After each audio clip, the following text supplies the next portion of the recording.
Welcome to the Everyday Leader podcast, where conversations inspire action, growth, and impact. Hosted by two passionate leaders, Shannon and Conrad, this podcast is for those who strive to lead with purpose and integrity in their life. Whether you're navigating big decisions, seeking balance, or dreaming of creating change, we're here to help explore the tools, stories, and insights that help everyday leaders thrive. Join us each episode as we dive into the art of leadership at work, at home, and in the world. Because leadership isn't a title, it's a way of being. Hey there, welcome back everyone to Everyday Leader. Shannon here with Conrad. And we are going to talk today about starting the new year and what it looks like, what it means, and whether it's a new year or a new season or a new cycle. We're hoping that this conversation, wherever it may find you, is helpful. All right, Conrad. Absolutely. Yes. We're in week two of the new year, and I'm wildly curious about what you do during this time of the year, what your perspective is on the new year. Yes. Thanks for asking. A lot of working with a lot of folks as they begin the new year, and Conrad's way, not the way. I start with a theme for the season or for the year, and that theme is an umbrella to capture the overall. Since I'm coactively trained, the overall energy or being as well as doing for the year. So for this year, for example, it's Nest and Quest. So it has the energy of um, home and cultivating community in it. It has Quest for adventure and doing intentional work in the world.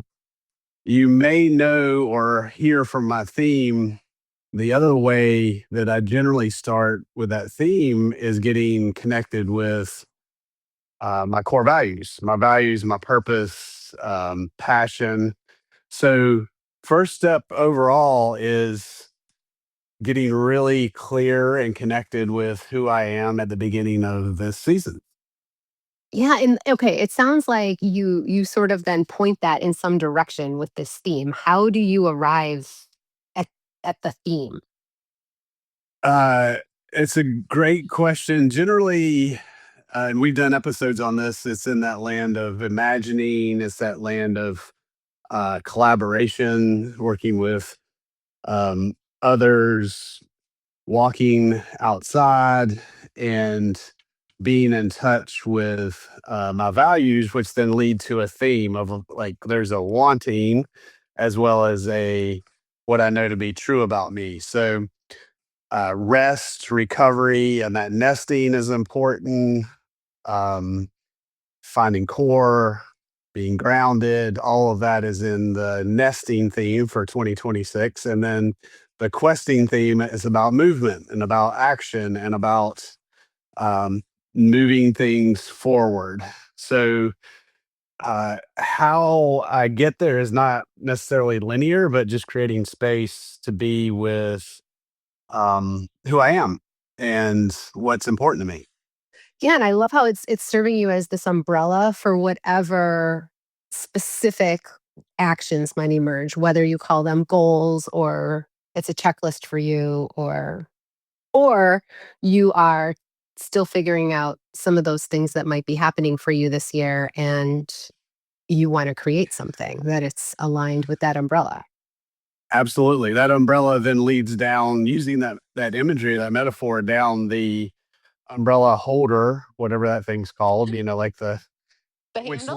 the handle, thank you, umbrella holder handle, uh, which does have support the umbrella and has energy or motivation and focus coming down that leads to action, goals, habits, rhythms, all of those things that support the umbrella. So I do feel it's critically important after connecting with themes, after connecting with values and purpose, is to go down the umbrella holder and really look about what supports that. What is that? And there's many ways leaders set goals. There's hundreds of books on it, and Hmm. we've talked about intentions in as well. And what I know for me is they need to be simple, clear, as well as visible uh, with outcome. So Hmm. that's my umbrella holder slash handle. I'm making up what the parts of an umbrella are. Yeah, there's like the handle and then there's the hook on some umbrellas, right? Yeah, yeah. Okay. Um, Yeah. yeah. What's similar for you or different about how you approach a new season?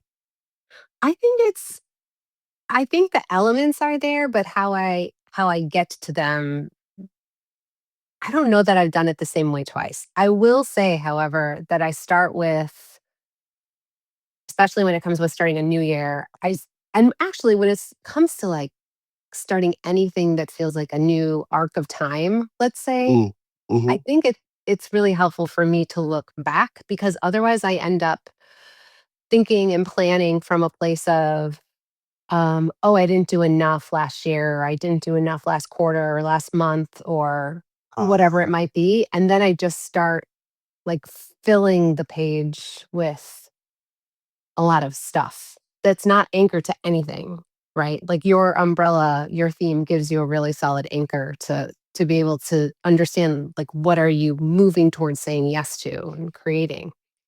So I like to do a reflection. I do a month by month reflection. I look at, Mm, all areas of my life. I kind of write things down, and that helps me see where I felt energy and where I felt depleted. So, where I was spending my time and I felt really energized by whatever that was that I was doing, and where I maybe spent my time and I didn't feel energized, that's usually what emerges right away. Like, oh, I spent my time doing a lot of this, and that was awesome.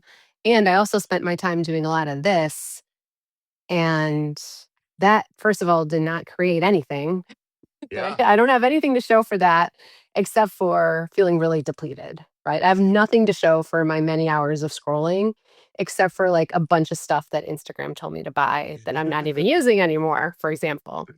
So, I, yeah. I'm really appreciating the reflection as one season closes. There is that place for reflection, celebration. Where was I well used? Where was I in a default pattern? Like asking all of those questions. Love what you're saying about what energized me, what depleted me, and it's so important in a transition to Yeah. have that reflection time to use that as fuel and information to set the next objectives.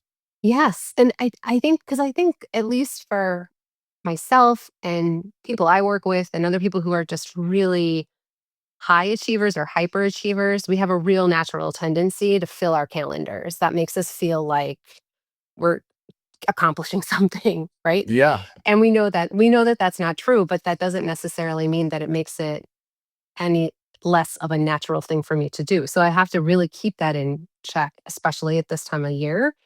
So I actually really slow down and just for the first few weeks, we'll just pay attention to what does my calendar look like and what am I putting on it and what am I trying to and what am I saying yes to and what am I saying no to? And Mm. then my umbrella kind of starts to form a little bit later in the quarter, like closer to February. My birthday's in March. So usually by the beginning of March, I feel like I've got a pretty solid theme and a sense of if I have some specific goals, I know what success looks like. And I also know what the resources are that I Mm. need or will have to source from myself in order to make those things successful. So I'm that's been helpful for me. Yeah, and I'm hearing the permission in that to for all of us everyday leaders to take the time um, to make space, whether that's a week for you, a few days, a couple of months, like Shannon's talking about. Let it get more fully formed so that it is sturdy and will support you as you move through the season. Yeah. It's a good time to move slow. It's a good time to, well, perhaps all time is a good time to move slower than how we as humans are used to moving, especially here in the Yeah. US. But We're yeah, looking at nature, at least in North Carolina where we are, Shannon. It's there's a lot of slowness outside. Leaves have fallen all on the ground, and the trees are preparing themselves for the spring to come. yeah, So it is a good time to reflect, go slow, and create intention. yeah. We want to know other ways that this is done. We're in conversation with lots of coaches and people who do this type of work, and we're always open to hearing more ideas, more thoughts. There's so many different creative approaches that people have for starting a new arc, whether it be a new year or a new season. So let us know, share with us, and thanks so much for listening. Absolutely. Be well. See you next time.